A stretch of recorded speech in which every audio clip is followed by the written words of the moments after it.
Hello मेरे बच्चों, welcome back to another video. जी हाँ बच्चों, आज हम देखने वाले हैं कि प्रेगनेंसी क्या होती है, किस तरह से बेबी का डेवलपमेंट होता है, यानी एम्ब्रियोनिक डेवलपमेंट। हम इस वीडियो में जानेंगे कि आखिर जब हम बन रहे होते हैं माँ के पेट में, माँ के गर्भ में हमारा डेवलपमेंट चल रहा होता है, तो फर्स्ट मंथ में हमारा कौन सा ऑर्गन बनता है, सेकेंड मंथ में कौन सा ऑर्गन बनता है, थर्ड मंथ में क्या होता है, फोर्थ मंथ में क्या होता है, ओवरऑल जब तक हम पैदा नहीं हो जाते तो एक्चुअल में किस मंथ में हमारा क्या बनता है, इस चीज को हम जानेंगे। साथ ही साथ हम ये भी जानेंगे कि हम प्रेगनेंसी को कंफर्म कैसे कर सकते हैं, यानी कि कोई फीमेल प्रेग्नेंट है या नहीं है, इस चीज को कैसे कंफर्म करेंगे। एंड थर्ड वन, जब हम मां के पेट में रहते हैं तो हमें कैसे बचाया जाता है एडवर्स इन्वायरमेंट से, वो क्या क्या इन्वायरमेंट हमें प्रोवाइड किए जाते हैं, इन सारी चीजों के बारे में जानेंगे और बहुत ही कमाल की प्रोसेस है। ठीक है बच्चों, तो चलिए वंस अगेन स्वागत करता हूं मैं आपका अपने यूट्यूब चैनल प्रदीप बायोलॉजी पे, और मैं हूं प्रदीप गौड़। आपको पता है हम डिस्कस कर रहे हैं ह्यूमन रिप्रोडक्शन।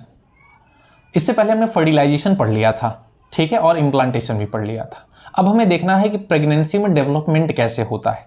क्लियर है बच्चों? सुनिए जरा ध्यान से, एक छोटा सा क्विक रिवीजन करा देता हूं इस पर्टिकुलर टॉपिक को समझने के लिए, है ना। हमने जब फर्टिलाइजेशन और इम्प्लांटेशन देखा था तो हमने एक चीज छोटी सी देखी थी। क्या सर? हमने देखा था कि एक मेल होता है, एक होती है फीमेल। मेल से कौन सा गैमेट बनता है मेरे बच्चों, बताइए? स्पर्म बनता है। और फीमेल से जो गैमेट बनता है वो है ova. When both sperm and ova fuse together then formation of क्या होता है, बताइए? जाइगोट का फॉर्मेशन होता है ना। जाइगोट का फॉर्मेशन होता है। ये जाइगोट कैसा दिखता है मेरे बच्चों? ऐसा, ये है हमारा जाइगोट, है ना। देखिए फर्टिलाइजेशन के बाद आखिर ये बन जाता है इस तरह से। जब जाइगोट हो जाता है, बन जाता है, उसके बाद उसमें डिवीजन होता है। यहां पर देखिए 2 सेल बन गए, 2 सेल स्टेज, फिर उसमें और डिवीजन होगा, ये 4 सेल स्टेज, फिर उसके बाद 8 to 16 सेल स्टेज बनती है जिसे हम कहते हैं मोरूला। क्या कहते हैं? मोरूला। फिर उसके बाद मेरे बच्चों ब्लास्टोसिस्ट का फॉर्मेशन होता है। ऐसे डेवलपमेंट करते करते बहुत सारी सेल बनती है, ब्लास्टोसिस्ट का फॉर्मेशन होता है ना। और यही ब्लास्टोसिस्ट क्या करता है, यहाँ यूटेरस में आप देखिए आकर के इम्प्लांट हो जाता है, यानी यूटेरस की वॉल क्या करती है, उसके ऊपर आ जाती है, उसे ब्रीड करती हैं और इम्प्लांटेशन हो जाता है। और फिर से क्या होता है, बेबी वहां पे ग्रो करना स्टार्ट कर देता है। क्लियर है? इस चीज को आपको पता है। हमको पता है कि ये जो आउटर जो सेल होती है जो ब्लास्टोसिस्ट में, इसे हमने बोला था ट्रोफोब्लास्ट। क्या बोला था? ट्रोफोब्लास्ट। और जो इनर सेल थी उसको हमने बोला था इनर सेल मास। क्या बोला था? इनर सेल मास, है ना।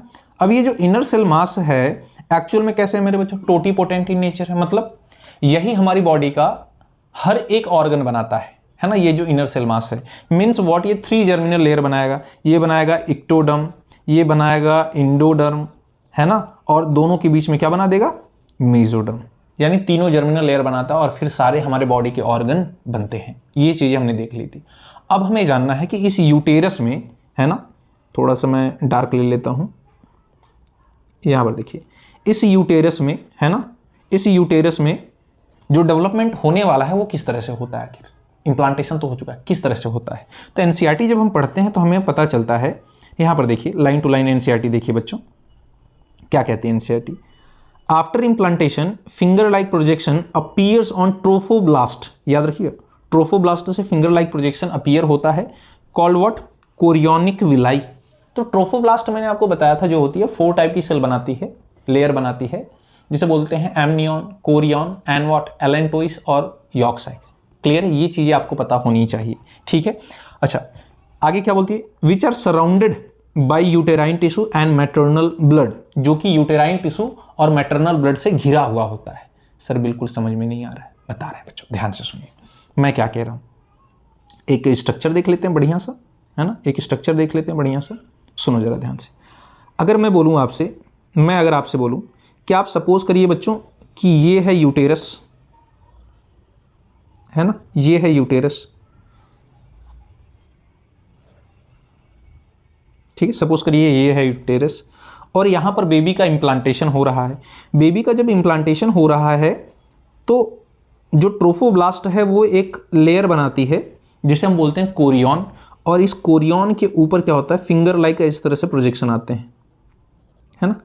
इनको हम बोलते हैं कोरियोनिक विलाई, है ना। ये लेयर कौन सी है मेरे बच्चों, बताइए? इस लेयर का नाम है कोरियन। और यहां पर जो आए इनके finger like projection, that is what?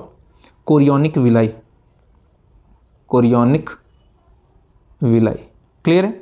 अच्छा, याद रखेंगे आप, जो कोरियोनिक विलाई है मेरे बच्चों, ये किसका पार्ट है? फीटस का पार्ट है। ये किसका पार्ट है मेरे बच्चों? फीटस का, है ना, ये फीटस का पार्ट है। जस्ट अ सेकेंड, थोड़ा सा और थिनर ले लें हम, ठीक है, ये फीटस का पार्ट है। फिर आप देखते हैं, ये तो यूटेरस है ना मेरे बच्चों, ये तो यूटेरस है, यूटेरस है। तो यूटेरस की यहां पर टिश्यू प्रेजेंट होते हैं, हम जिसे बोलते हैं यूटेराइन टिश्यू। क्या बोलते हैं? Uterine tissue. अब जो यूटेराइन टिश्यू है वो किसका पार्ट है? बताइए, यूटेरस किसका पार्ट है? मदर का। तो हम बोलेंगे ये मैटरनल है। कैसा है? Maternal part. क्लियर है मेरे बच्चों? तो एक चीज समझ में आती है कि कोरियोनिक विलाई जो है वो किसका? फीटस का पार्ट है ना, बच्चे का पार्ट है, जबकि यूटेराइन टिश्यू किसका पार्ट है? मैटरनल पार्ट है। तो आप देखते हैं ये दोनों मिल करके, यूटेराइन टिश्यू और कोरियोनिक विलाई, ये दोनों मिल करके एक टेम्परेरी इंडोक्राइन ग्लैंड का फॉर्मेशन करते हैं, that is called what? Placenta. Placenta, very very important. अब प्लेसेंटा के बारे में कुछ बड़ी इंपॉर्टेंट एंड इंटरेस्टिंग चीजें आपको जाननी चाहिए। नंबर 1, ये किन किन दो चीजों से मिलकर बना है? बताइए, किन किन दो चीजों से बना है? तो आप बोलेंगे sir made up of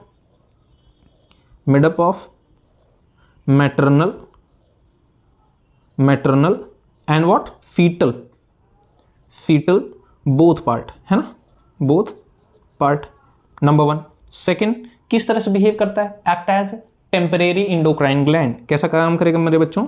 act as temporary endocrine gland. मतलब क्या हुआ? ये कुछ हार्मोन वगैरह का भी सेक्रेशन करता है ना, जैसे ग्लैंड्स करती हैं। और मेरे बच्चों क्या करता है? And what? Very important, provide nutrition to developing foetus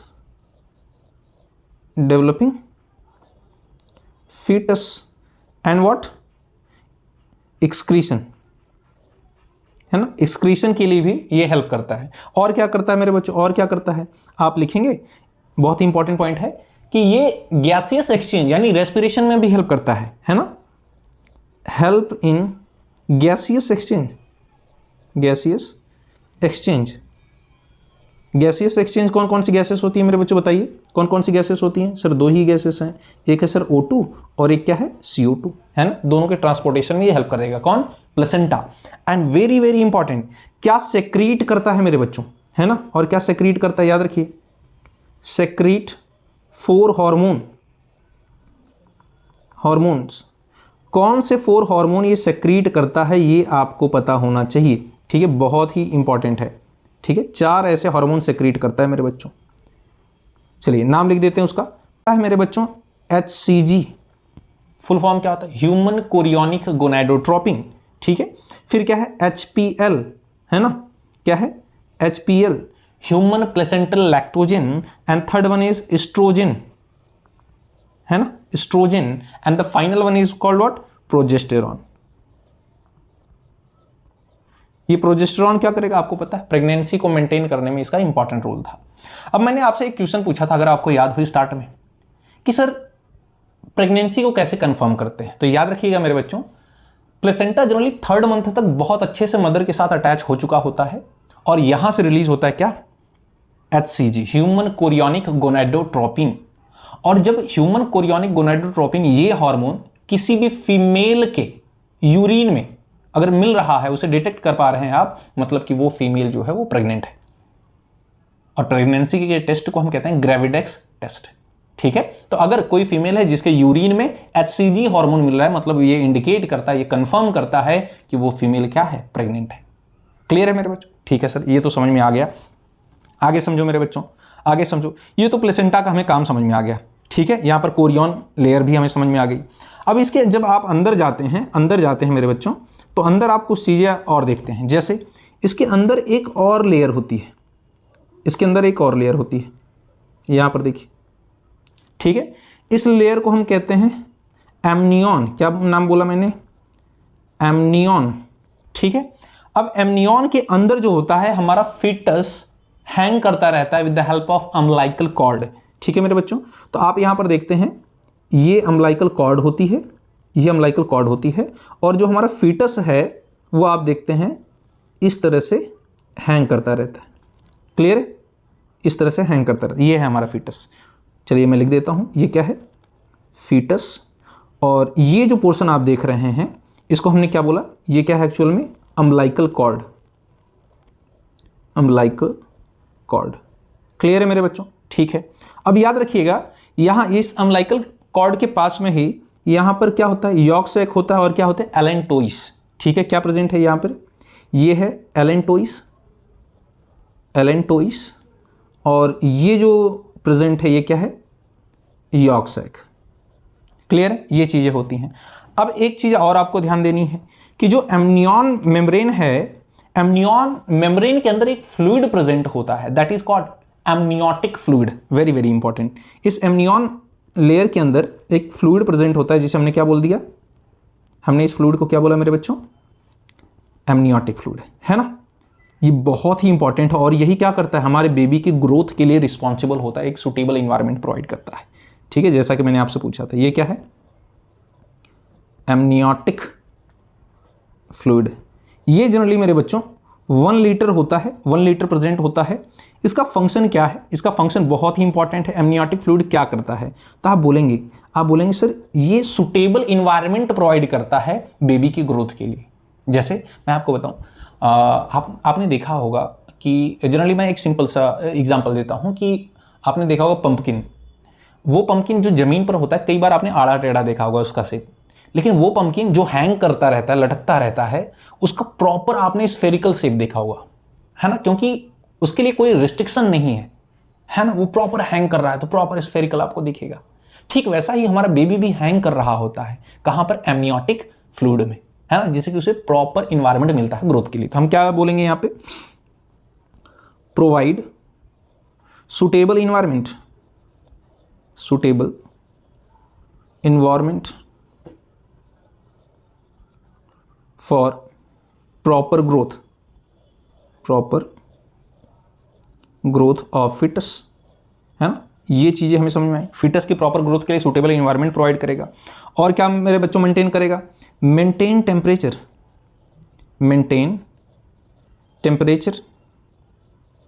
and homeostasis.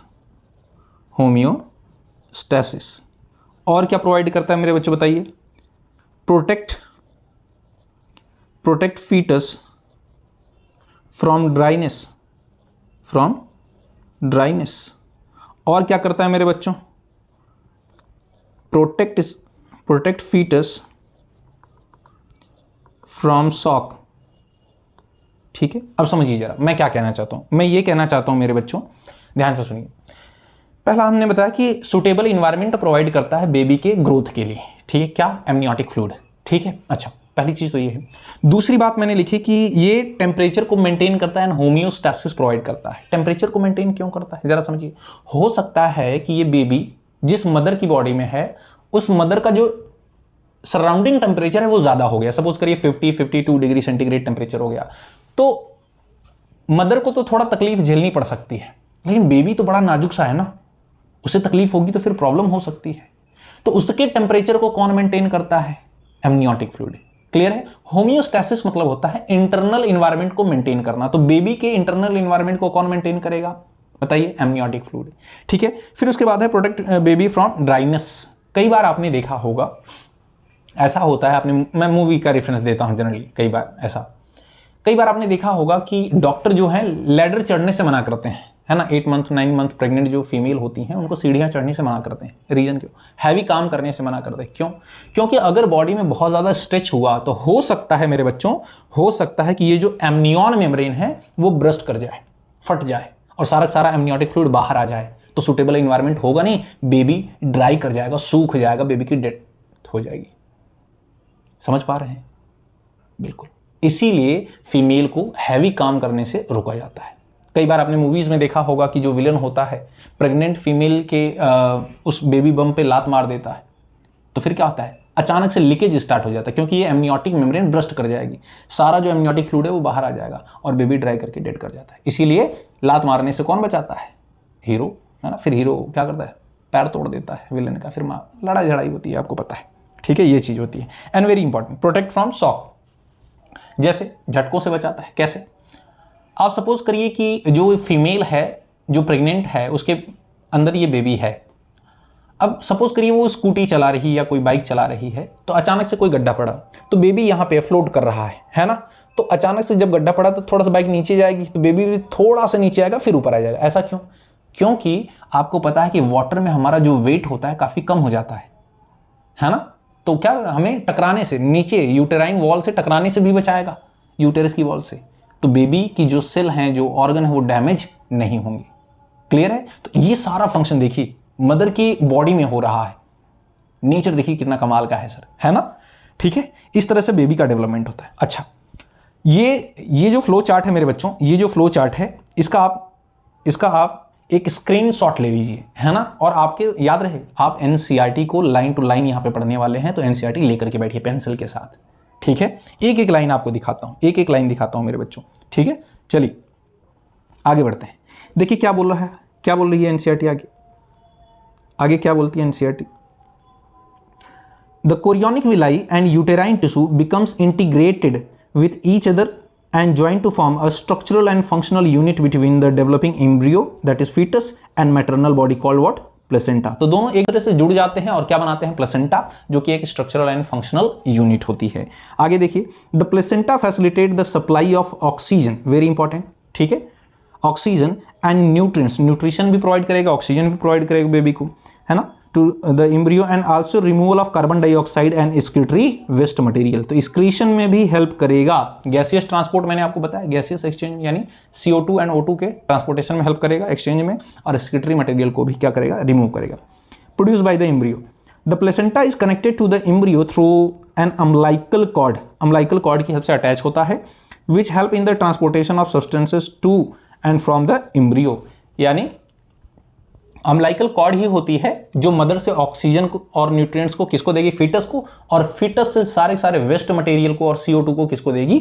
Mother को। क्लियर है? ये चीजें हैं। आगे देखो मेरे बच्चों, placenta also act as an endocrine tissue, very important, endocrine tissue, and produce several hormone like human chorionic gonadotropin HCG and human placental lactogen HPL and estrogen and what? Progesterone. तो मैंने 4 हार्मोन आपको mention करा दिए हैं। ठीक है, आगे देखिए बच्चों, in the later phase of pregnancy a hormone called relaxin, very important, is also secreted by the ovary. तो बोल रहा है कि जब प्रेगनेंसी का लास्ट टाइम आता है, ठीक है, जब डिलीवरी होने वाली होती है, तो उससे कुछ टाइम पहले क्या होता है? रिलैक्सिन हार्मोन सेक्रेट होता है। और कहां से? ओवेरी से।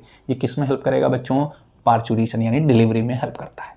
ठीक है, अब याद रखना 3 ऐसे हार्मोन हैं, एनसीईआरटी कहती है 3 ऐसे हार्मोन हैं जो सिर्फ और सिर्फ प्रेग्नेंट फीमेल में ही सेक्रेट करते हैं। नंबर 1 HCG, दूसरा HPL, तीसरा रिलैक्सिन। ठीक है, देखिए very very important, very very important. Let us remember the HCG, HPL and relaxin is produce in women only during, कब बेटा? ओनली ड्यूरिंग प्रेगनेंसी, सिर्फ प्रेगनेंसी में रिलीज होते हैं। क्लियर है? In addition, during pregnancy, the level of other hormones like estrogen, progesterone, cortisol, prolactin, and thyroxine, etc., are increased several folds in the maternal blood, and increased production of these hormones is essential for the supporting the fetal growth. Very very important. And metabolic changes in the mother and maintenance of pregnancy. ठीक है, तो बोला है कि oestrogen, progesterone, cortisol, ठीक है, HCG, HPL, ये जितने हार्मोन होते हैं सब मिल करके क्या करते हैं? बेबी की ग्रोथ में हेल्प करते हैं, साथ ही साथ फीमेल के मेटाबॉलिज्म में भी चेंजेस करते हैं, जिससे कि प्रेगनेंसी को सपोर्ट किया जा सके। इसीलिए आप देखते हैं जो प्रेग्नेंट फीमेल होती है उसको भूख बहुत ज्यादा लगती है ना, क्योंकि न्यूट्रिशन और किसको देना है? बेबी को देना है। क्लियर है? तो आपने देखा होगा प्रेग्नेंट लेडी हमेशा खाते पीते रहती है। आगे देखो मेरे बच्चों क्या बोल रहा है। Immediately after implantation the inner cell mass, यानी एम्ब्रियो, है ना, इनर सेल मास मैंने बताया था आपको, स्टेम सेल होता है, डिफरेंशिएटेड, डिवाइड होता है, और क्या बनाएगा? क्या बनाएगा? यहां पर देखिए, differentiated into an outer layer called what? Ectoderm, and the inner layer क्या बोला मेरे बच्चों? Endoderm, and a mesoderm soon appears between the ectoderm and endoderm.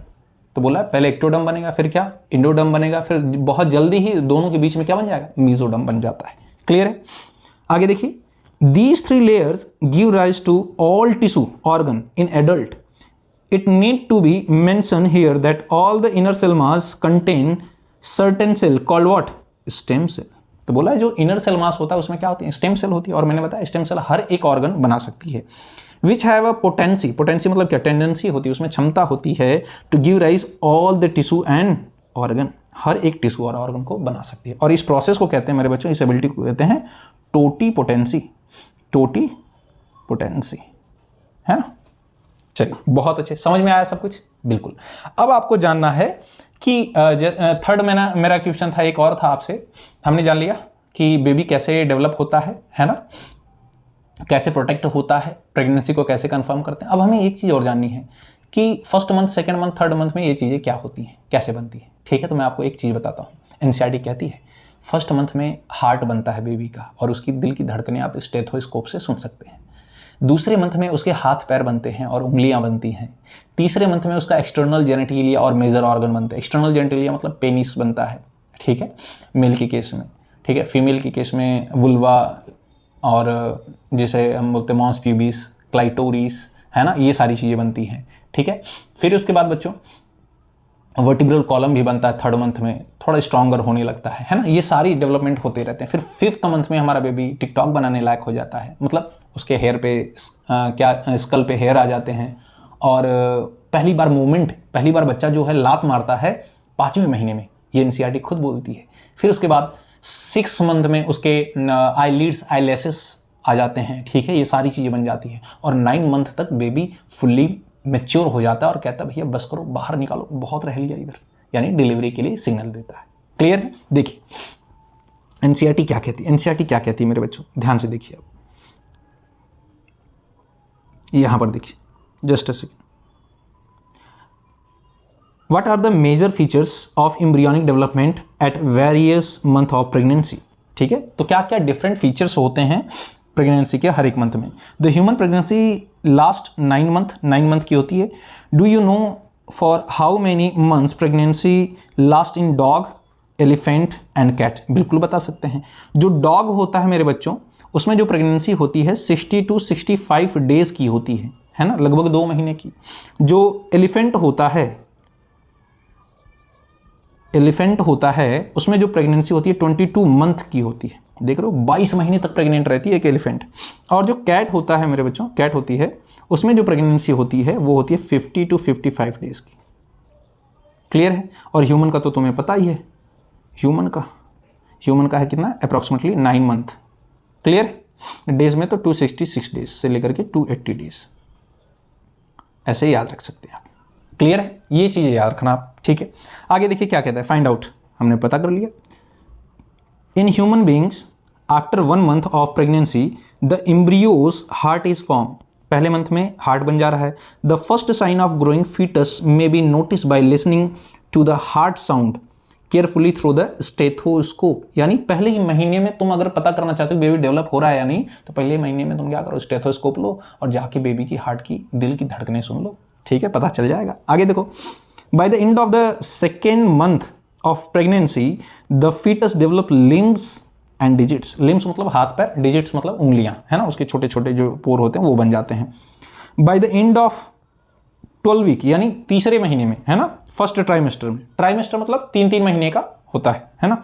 First trimester most of the major organ system are form, for example the limbs, external genitalia. External genitalia में मैंने क्या बताया, mail के case में क्या होगा, penis होगा। Female के केस में mons pubis, labia majora, labia minora, ये सारी चीजें आती हैं, ये सब बन जाएंगे। यानी कि अगर आप जानना चाहते हैं, ठीक है, अल्ट्रासाउंड के थ्रू, जो कि इलीगल है, तो 3 महीने से पहले आप नहीं पता कर सकते अल्ट्रासाउंड के थ्रू कि बेबी मेल है या फिर फीमेल है ना। और आपको पता है कि कुछ रीजन थे इंडिया के, मैं नाम नहीं लूंगा, वहां पर बहुत ही ज्यादा फीमेल फिटिसाइड की जाती थी। फीमेल फिटिसाइड मतलब जब लड़कियां पैदा होती थी तो उन्हें मार दिया जाता था, या फिर अल्ट्रासाउंड के थ्रू पहले पता कर लेते थे कि लड़की है या लड़का। अगर लड़की रहती थी तो एबॉर्शन करा देते थे।